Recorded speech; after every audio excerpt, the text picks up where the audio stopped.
dear students, how are you all? I hope you all are very good. बहुत बहुत बहुत important होने वाला है आज का वीडियो बिकॉज आज मैं आपको 7 इजी स्टेप बताऊंगी. अगर आपने वो स्टेप्स फॉलो कर लिए आई एम श्योर कि आप 85 to 90% आसानी से गेन करेंगे. अब वो कौन से इजी स्टेप्स हैं, चलिए शुरू करते हैं. उससे पहले स्वागत है आप सभी का हमारे इस यूट्यूब चैनल BSP फार्मेसी पे. मैं साक्षी राजपूत इस तरीके के इंफॉर्मेटिव वीडियोस आपके लिए लाती रहती हूँ. एक और इम्पॉर्टेंट इन्फॉर्मेशन आप लोगों के लिए, हमारा नया चैनल BSP फार्मेसी 2 आप लोगों के लिए स्पेशली बनाया गया है जिससे कि आप लोग स्पेशल लाइव क्लासेस अटेंड कर सकें. वहाँ पे separate live classes, video lectures, आपके सिलेबस से रिलेटेड यही सारा स्टडी मटेरियल प्रोवाइड करवाया जाएगा. जाइए विजिट कीजिए, उस चैनल को भी सब्सक्राइब कर लीजिए. Let's start. 7 easy step for exam preparation. Exam की प्रिपरेशन के लिए हमें 7 इजी स्टेप देखने हैं. अब वही होते हैं 7 इजी स्टेप. अगर आपने यही फॉलो कर लिए तो ये तो रामबाण हो जाएगा आप लोगों के लिए. चलिए ग्रेट. लेकिन बेटा ध्यान से सुनना, मैं श्योरली बोल रही हूँ कि 100% आप लोगों के लिए ये 7 इजी स्टेप्स काम करेंगे. राइट, ध्यान से सुनना. अपनी मैम पे अगर भरोसा हो तो ये 7 स्टेप्स फॉलो ज़रूर करना अपने जीवन में, सिर्फ और सिर्फ 2 महीने के लिए. ठीक है, मैं ज़्यादा टाइम के लिए नहीं बोलती, सिर्फ और सिर्फ 2 मंथ्स के लिए. जिनके एग्ज़ाम में 1 महीना बचा है तो वो 1 महीना भी फॉलो करें, 80% तक उसे तब भी रिजल्ट देखने को मिलेगा. Important point two keep in your mind for the next 2 month. 2 month के लिए ये चीज़ें अपने दिमाग में घुसा लो. ये मेरा खुद का एक्सपीरियंस है, इसीलिए मैं आपके साथ शेयर कर रही हूँ. राइट, पढ़ी लिखी चीज़ें उतना काम नहीं करता जितना काम एक्सपीरियंस करता है, और 100% वो सक्सेसफुल ही होता है. तो आप लोगों के लाइफ में भी ज़रूर काम करेगा. चलिए ग्रेट. फर्स्ट स्टेप क्या है बच्चे? Stop destruction. अब वो डिस्ट्रक्शंस क्या होते हैं आप लोगों को पता ही है. अनइंस्टॉल OTT ऐप, मतलब ओवर द टॉप जो ऐप्स आपने डाउनलोड कर रखी हैं उन सबको अनइंस्टॉल करो, सबको उड़ाओ अपने मोबाइल से. ठीक है जी. चलिए यहाँ पे देखो, जैसे कि नेटफ्लिक्स हो गया, अमेजोन वीडियो प्राइम हो गया, इंस्टाग्राम हो गया, है ना, और व्हाट्सएप हो गया. व्हाट्सएप चलो ठीक है मैसेजेस के लिए है, लेकिन डिस्ट्रक्शन बहुत ख़राब चीज़ होती है. डिस्ट्रक्शन जैसे कि इंस्टाग्राम आपने खोला और रील्स स्क्रॉल करने लगे, है ना. यूट्यूब जो है बेटा, यूट्यूब भी एक डिस्ट्रक्शन का केंद्र है. मैं ये नहीं बोलती यूट्यूब पे आके आप डिस्ट्रैक्ट नहीं होंगे, नहीं, 100% डिस्ट्रैक्ट होगे. इसीलिए हम एजुकेटर्स को अपना ऐप बनवाना पड़ता है. जैसा हमारा भी ऐप है BSP फार्मेसी ऑफिशियल, जहाँ पे आप कभी भी डिस्ट्रैक्ट हो ही नहीं सकते. अगर आप एक बार एप्लीकेशन पे चले गए ना बच्चे, तो आपको सिर्फ और सिर्फ वहाँ पे क्या मिलेगा? स्टडी मटेरियल मिलेगा. हर समय आपको मोटिवेशन मिलेगा. मोटिवेशन होने के लिए आपको वो मजबूर करेगा, ना कि डिस्ट्रैक्ट करेगा. इसीलिए एप्लीकेशन का बहुत फ़ायदा होता है. यूट्यूब पे पढ़ना 1 घंटा और वहाँ पे पढ़ना 15 मिनट बराबर होता है, क्योंकि वहाँ आपको कोई डिस्ट्रैक्ट नहीं कर सकता है. राइट बच्चे. चलिए ओके, तो सबसे पहले ये वाली ऐप्स आपको अपने मोबाइल से डिलीट कर देनी है, तभी आप विदाउट डिस्ट्रैक्शन पढ़ पाएंगे. ठीक है, चलिए करेंगे ना अनइंस्टॉल. पक्का हो गया? चलो ग्रेट. इट्स हम्बल रिक्वेस्ट कि आप अपने बच्चों को, अगर पेरेंट्स मेरा वीडियो देख रहे हैं, आप अपने बच्चों को समझाएं अच्छे से. अगर वो डिप्रेस्ड हो रहे हैं तो उनको समझाना है कि आपको डिप्रेस्ड नहीं होना है. और ये भी नहीं बोलना है बच्चों को कि अगर आपके मार्क्स कम आए या फेल हो जाते हैं तो हम आपको कुछ नहीं बोलेंगे. नहीं, उनको ये चीज़ें समझानी है कि बेटा अभी आपके पास टाइम है, अभी आपके पास समय है, परेशान मत हो, अभी भी तुम कर सकते हो. ये वाला मोटिवेशन उसके अंदर लेके आना, कि ये वाला, अरे बेटा 50% भी आ गए, 40 भी आ गए, तब भी हमें कोई दिक्कत नहीं है, तो परेशान ना हो. ऐसा करके आप अपने बच्चों को और बेकार करते हो. ऐसा नहीं करना. लेकिन अगर वो परेशान है तो उसका फ्रेंड बनिए और उसको बोलिए कि तुम ऐसे कर सकते हो, अभी ये वाला टाइम है आपके पास, है ना. थोड़ा सा उसको भी ब्लेम करिए कि तुम्हारे, अगर अच्छे से तैयारी करते, बेटा समझाने का एक तरीका होता है. भड़क के मत बोलिए गुस्से में कि अगर तुम तैयारी करते पिछले 6 महीने में तो आज तुम्हें डिस्ट्रैक्ट होने की ज़रूरत ना पड़ती, आज तुम्हें डिस्टर्ब होने की ज़रूरत ना पड़ती, परेशान होने की ज़रूरत ना पड़ती. ये वाली चीज़ें होती हैं समझाने की. ठीक है जी. सेकेंड स्टेप क्या है? बेस्ट टाइम टू, देखो पढ़ने का सबसे बेस्ट टाइम कौन सा होता है? सुबह 4 बजे से लेके 8 बजे तक. लेकिन हम क्या करते हैं, आप लोग क्या करते हो? सुबह में 10 बजे तक कोई उठ रहा है, है, कोई 9 बजे उठ रहा है, अगर कोई 8 बजे उठा, 8 AM उठा भी तो फटाफट तैयार होगा, कॉलेज भाग लेगा, है ना। ये वाली चीज़ें होती हैं, वो भी मम्मी उठा रही है 8 बजे। तो फिर अपने ये मान के चलो कि आपने अपने जीवन के इम्पोर्टेंट आवर्स जो हैं वो सो के निकाल दिए, वो नींद में निकाल दिए। देखो कोई भी अच्छी चीज़ अगर आपको आप चाहते हो कोई भी अच्छी चीज़ लेना, आप कोई भी चीज़ हो, जैसे कि अगर आपको गुड हेल्थ चाहिए, अगर आपकी हेल्थ ख़राब हो गई है, दवाई लेनी पड़ेगी, कड़वी होगी, लेकिन वो आपकी हेल्थ को सही कर देगी, इसलिए वो कड़वी है ना। वही चीज़ें हैं, किसी भी अच्छी चीज़ को पाने के लिए कुछ ऐसे रास्तों से निकल के जाना ही पड़ेगा जहाँ से आप नहीं चाहते हो, है ना। वही चीज़ें सुबह में आप लोगों को 3 बजे से लेके और 8 बजे तक बहुत अच्छी नींद आती है, और वही गोल्डन टाइम होता है ना। तो 4 बजे से लेके 8 बजे तक आपको पढ़ना है। देखो आपके ये सुबह के 3 घंटे पूरे दिन में अगर आप 10 घंटे पढ़ लोगे उसके बराबर है, अगर आप ये 3 घंटे अच्छे से काम कर ले तो। इतना एक्टिव रहता है इस समय दिमाग, और ये साइंटिफिक है, ये मैं खुद का एक्सपीरियंस नहीं बता रही हूँ, ये खुद का एक्सपीरियंस तो है ही, साइंटिफिक भी है बेटा, ये साइंटिफिक रीजन है, ठीक है। ये प्योर टाइम होता है, हमारे साइंटिस्ट ये क्लियर कर चुके हैं, ये प्योर टाइम होता है एकदम, जिसमें आपको डिस्ट्रैक्शन नहीं होता है ना। तो आपको सबसे पहले बेटा टाइम पे सो जाना है ना। रात को मोबाइल नहीं चलाना है, अगर मोबाइल चलाओगे रात को देर रात तक तो कैसे उठ पाओगे सुबह, है ना। नींद पूरी होनी भी ज़रूरी है, अदरवाइज पूरे दिन आपको आलस आता रहेगा।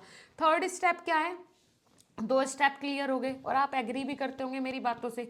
थर्ड स्टेप क्या है, देखो थर्ड स्टेप बहुत इंपॉर्टेंट है बेटा, आपको ना एक स्पेस अपने लिए निर्धारित करना है कि पर्टिकुलर स्पेस मेरे लिए है। अगर मैं इस पर्टिकुलर स्पेस पे बैठ के पढ़ूंगा जहाँ से अगर रोशनी आ रही हो ना, सूरज की किरणें आ रही हो, तो वाओ मज़ा आ जाएगा, बिल्कुल दिमाग में आपकी सारी चीज़ें जाएंगी, है ना। अब आप बोलेंगे मैम गर्मियों में सूरज की किरणें ना आ रही हो, लेकिन कोई ऐसी विंडो जहाँ से बाहर की रोशनी आ रही हो, तो वो बहुत अच्छा होगा आप लोगों के लिए। अगर ऐसा नहीं भी है तो कोई दिक्कत नहीं है, एक अलग से टेबल बनाओ, वहाँ माहौल लगना चाहिए कि आपके पढ़ने का माहौल है, तो मज़ा ही अलग आएगा, ठीक है जी। फोर्थ स्टेप आपको क्या करना है, जैसे आपने पढ़ लिया, मान के चलो आपने यहाँ 1 घंटा पढ़ लिया, ठीक है, 1 घंटा लगातार आपने पढ़ लिया, उसके बाद कम से कम आपको 15 मिनट का रेस्ट चाहिए ही चाहिए। यहाँ तो देखो 45 मिनट अगर आपने पढ़ लिया, साइंटिफिक जो तरीका है वो तो ये बोलता है 45 मिनट पढ़ो तो कम से कम 15-20 मिनट का रेस्ट लो, पर मैं आपको बोलती हूँ 1 घंटा पढ़ो, 15 मिनट का रेस्ट लो, काफ़ी होता है, ठीक है जी।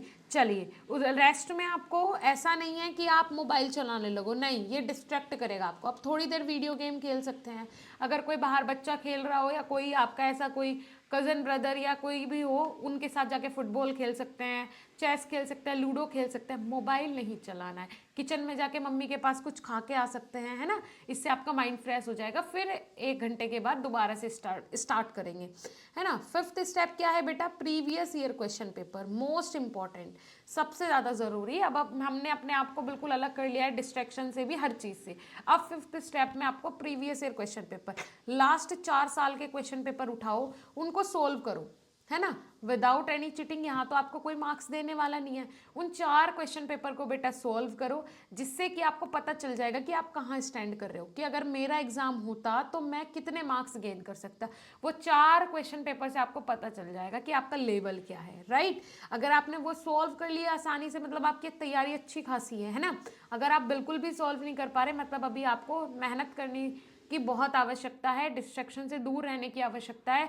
ये 1 महीना आपकी पूरी लाइफ बदल सकता है, ये ज़रूर एंश्योर करना, ठीक है बच्चे। चलिए, the pattern is known, know your level. हाँ, वही जो चीज़ें मैंने बताई कि आपको पैटर्न पता चल जाएगा और आपका लेवल पता चल जाएगा कि आपकी तैयारी किस लेवल की है। Step number 6, revise again and again. जो भी पढ़ लो उसको रिवाइज करते रहो। फॉर एग्जाम्पल आपने सोचा 2 यूनिट तो मेरी तैयार है, 2 महीने पहले जो सेशनल हुए थे उनमें तैयार की थी, लेकिन उनको रिवाइज तो करना पड़ेगा ना। रिवाइज करोगे और चीज़ें सीखोगे, रिवाइज करना बहुत ज़रूरी है, रिवीजन बहुत ज़रूरी है ना। 7th स्टेप ये क्या है, बहुत इंपॉर्टेंट है, जंक फूड को आपको नहीं खाना है। मैम जंक फूड से इसका क्या मतलब है, देखो हम लोग बहुत ज़्यादा अनलकी फील करते थे खुद को, क्योंकि कॉलेज दूसरे स्टेट में था और फैमिली दूसरे स्टेट में, वहाँ कोई मम्मी नहीं, कुछ नहीं, खाना खुद बनाना पड़ता था, खाना पड़ता था, है ना। और जंक फूड के लिए इतना पैसा मिलता नहीं था घर से कि बाहर रोज रोज बाहर का खा सके, ये वाली चीज़ें थी। लेकिन आप लोग अगर अपने घर पे रहते हो, आप अपनी फैमिली के साथ रहते हो, तो बेटा आपसे ज़्यादा लकी कोई नहीं है सच में। लगता है जब तक हम स्कूल में होते हैं कि अब हम कॉलेज में जाएंगे, बाहर पढ़ेंगे, लेकिन जब बाहर निकलते हो ना, घर से दूर जाते हो, तब पता चलता है कि मम्मी की क्या वैल्यू है, पापा की क्या वैल्यू, घर के खाने की क्या वैल्यू है ना।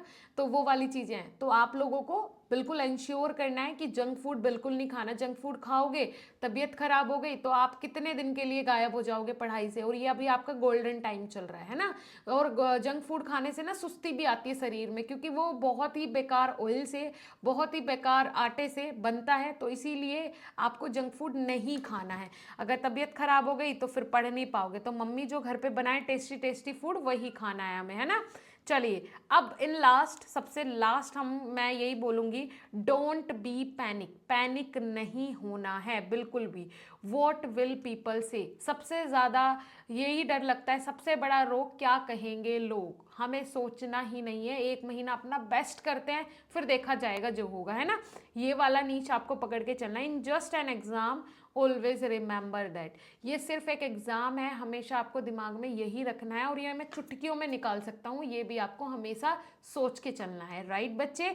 चलिए, one exam does not decide anybody future. एक एग्जाम आपका फ्यूचर डिसाइड नहीं कर सकता है कि एक एग्जाम पे ही सब कुछ बेस है, नहीं। लेकिन हाँ, हम अपना बेस्ट ना दें अगर, और फिर हमारे मार्क्स कम आ रहे हैं, तो फिर हमारी गलती है। लेकिन अगर हम अपना बेस्ट दे रहे हैं, हमें पता है ना, हमारी नॉलेज बढ़ी है, और अगर आप अपना बेस्ट दोगे तो 100% रिजल्ट भी बेस्ट ही आएगा बेटा। ये कलयुग है, यहाँ पे तुरंत आपको वो मिलता है, रिजल्ट मिलता है। भगवान जो आपको कई सालों तक वेट नहीं करवाते कि आज आपने एग्जाम दिया, आज मेहनत की आपने, तो आपको 10 साल बाद उसका रिजल्ट मिलेगा, नहीं, तुरंत यहाँ पे रिजल्ट मिलता है। चलिए, fix everything from your side and leave it to God. सब कुछ अपनी तरफ से बिल्कुल अच्छे से फिक्स कर दो कि हाँ, मैंने अपना बेस्ट दिया है, अब सब कुछ भगवान के भरोसे छोड़ दो कि अब आप करो जो भी करना है, मैंने अपना बेस्ट कर दिया, ठीक है, मैंने अपनी तरफ से सब कुछ कर लिया। It is a part of life, not a whole life. Exam is a part of life, आपकी पूरी लाइफ ये नहीं है, बस एक पार्ट है आपकी लाइफ का। Wish you all the very best बच्चे फॉर योर ब्राइट फ्यूचर।